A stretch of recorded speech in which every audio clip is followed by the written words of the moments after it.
سنیے، ان اول دینکم نبوۃ و رحمہ، مسلمانوں تمہارے اس دین کا جو پہلا دور ہے وہ نبوت اور رحمت ہے، یعنی میں خود موجود ہوں بنفس نفیس تمہارے مابین، نبوت موجود ہے تمہارے مابین، اور میں تو رحمت للعالمین بنا کر بھیجا گیا ہوں.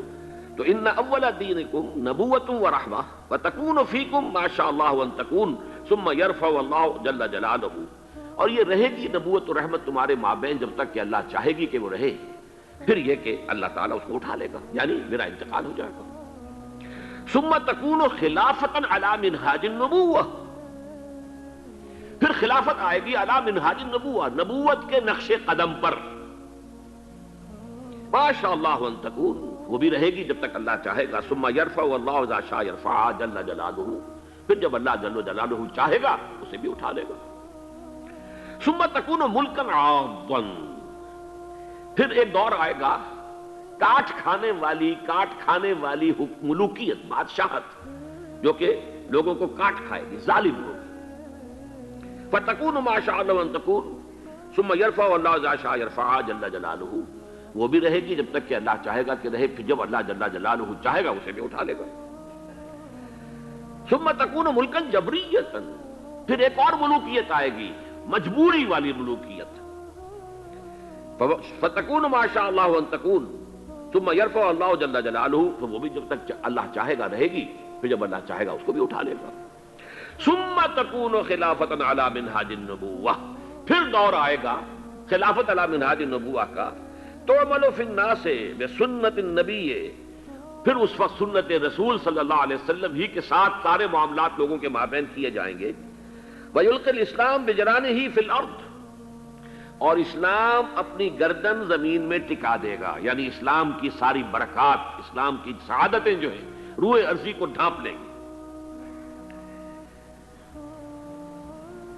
یرضی عنہا ساکن السماء و ساکن الارض، آسمانوں والے بھی راضی ہوں گے اس نظام سے جو دنیا میں اس وقت قائم ہوگا، اور زمین والے بھی سب کے سب راضی ہوں گے. لا تدع السماء من قطر الا صبته مدرارا، آسمان اپنا ایک قطرہ بھی نہیں روکے گا بلکہ اسے زمین پر برسا دے گا موسلادھار بارش کی شکل میں. ولا تدع الارض من نباتها وبرکاتها شيئا الا اخرجته، اور زمین بھی اپنی برکتوں اور اپنی پیداوار، اپنی نباتات میں سے کسی شے کو روکے گی نہیں مگر یہ کہ نکال کے باہر کر دے گی. زمین سے ساری برکات جو ہیں امنڈ آئیں گی، آسمان سے اللہ تعالیٰ کی رحمتیں نازل ہوں گی، آسمان والے بھی راضی ہوں گے، زمین والے بھی راضی ہوں گے، اللہ کے نبی کے مطابق، سنت کے مطابق جو ہے سارے معاملات طے ہو رہے ہوں گے. یہ دور بھی آئے گا خلافت علی منہاج النبوہ کا. میں یہاں تھوڑا سا اضافہ کر دوں کہ جس کتاب کا میں نے حوالہ دیا ہے اس میں ہم نے وہ احادیث بھی نقل کر دی ہیں. اس وقت میرا وہ موضوع نہیں ہے لہذا میں وقت اس میں صرف نہیں کر سکتا کہ جب دوبارہ یہ دور آئے گا خلافت علی منہاج النبوہ کا تو یہ آفاقی ہوگا، عالمگیر ہوگا، کل روئے ارضی پر محیط ہوگا. حضرت ثوبان رضی اللہ تعالیٰ عنہ کی روایت ہے مسلم شریف کی، ان اللہ زوالی الارض، اللہ نے میری یہ ساری زمین کو لپیٹ دیا، فرائیت مشارقہا و مغاربہا، تو میں نے زمین کے سارے مشرق دیکھ لیے، سارے مغرب دیکھ لیے. وَإِنَّ أُمَّتِي سَيَبْلُغُ مُلْكُهَا مَا زُوِّيَ لِي مِنْهَا، اور سن رکھو کہ میری امت کی حکومت ان تمام علاقوں پر ہو کر رہے گی کہ جو اللہ نے زمین کو لپیٹ کر مجھے دکھا دی ہے. تمام مشارق، تمام مغارب پر میری امت کی حکومت قائم ہوگی. وعد اللہ الذین آمنوا منکم وعملوا الصالحات لیستخلفنہم فی الارض. اور ابھی آپ نے جو آیات مبارکہ تلاوت کی گئی ان میں سنا کہ اللہ تعالیٰ نے زبور میں لکھ دیا تھا ان الارض یرثها عبادی الصالحون، میرے صالح بندے بالآخر اس زمین کے وارث ہوں گے، کل زمین کے اوپر ان کی حکومت قائم ہو جائے گی. جو کچھ قرآن نے کہا ہے اسی کو حدیث ہمارے سامنے لا رہی ہے. اسی طرح ایک دوسری حدیث ہے حضرت مقداد بن اسود کی رضی اللہ تعالیٰ عنہ، وہ مسند احمد بن حنبل کی ہے. لا يبقى على ظهر الارض بيت وبر ولا مدر الا ادخله الله كلمة الاسلام. میں پوری حدیث نہیں پڑھ رہا ہوں اس وقت. زمین پر کوئی گھر نہیں بچے گا اینٹ گارے کا بنا ہوا، نہ کوئی کمبلوں کا بنا ہوا خیمہ رہے گا جس میں اللہ کلمہ اسلام کو داخل نہ کر دے. تو یہ آفاقیت، یہ عالمگیریت، اس کو میں کہوں گا گلوبلائزیشن، جس کے اوپر بڑے ہنگامے ہو رہے ہیں اس وقت. جنوا شہر جو ہے اٹلی کا، یہ گلوبلائزیشن جو ہو رہی ہے یہ کیپٹلزم کی گلوبلائزیشن ہے. لیکن خلافت علی منہاج النبوہ کی گلوبلائزیشن ہوگی جس کی خبر دی ہے محمد رسول اللہ صلی اللہ علیہ وسلم۔ 3 جمع 1 کی بھی ایک تفریق ہے۔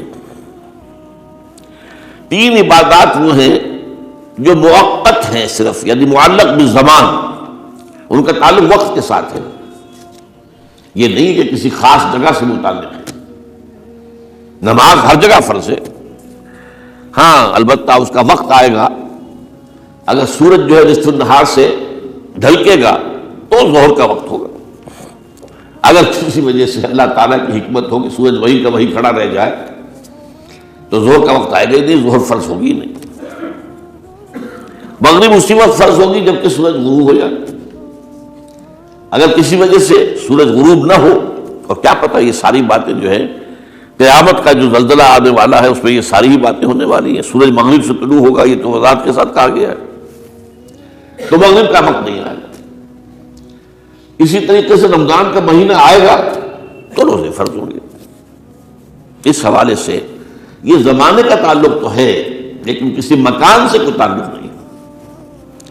حج وہ ہے جس کے تقریباً تمام مناسک جو ہیں وہ ایک خاص مقام پر ادا ہوتے ہیں۔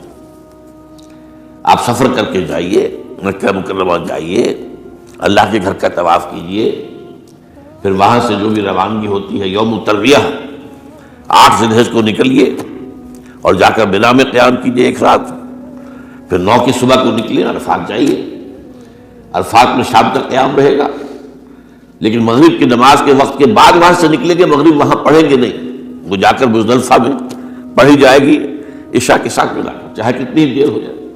بہرحال یہ ساری چیزیں ایک خاص مقام کے ساتھ ہیں، منسلک ہیں، ہر جگہ پر یہ ادا نہیں ہو سکتا۔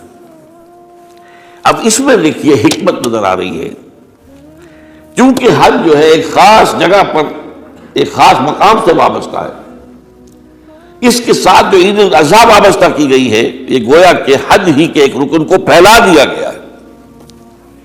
قربانی جو مناسک حج میں بڑی اہمیت کی حامل ہے اسے عام کر دیا گیا۔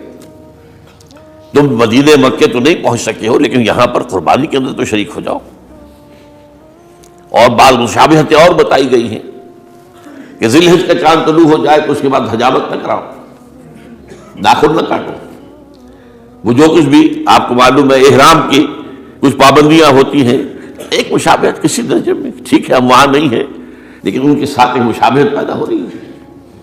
تو قربانی در حقیقت جو ہے عید الاضحیٰ وہ گویا کہ ایکسٹینشن ہے حج کی، کہ تمام عالم اسلام کے اندر جو ہے تمام مسلمان جہاں بھی کہیں ہیں وہ حج کے اس ایک منسک کے اندر شریک ہو جاتے ہیں۔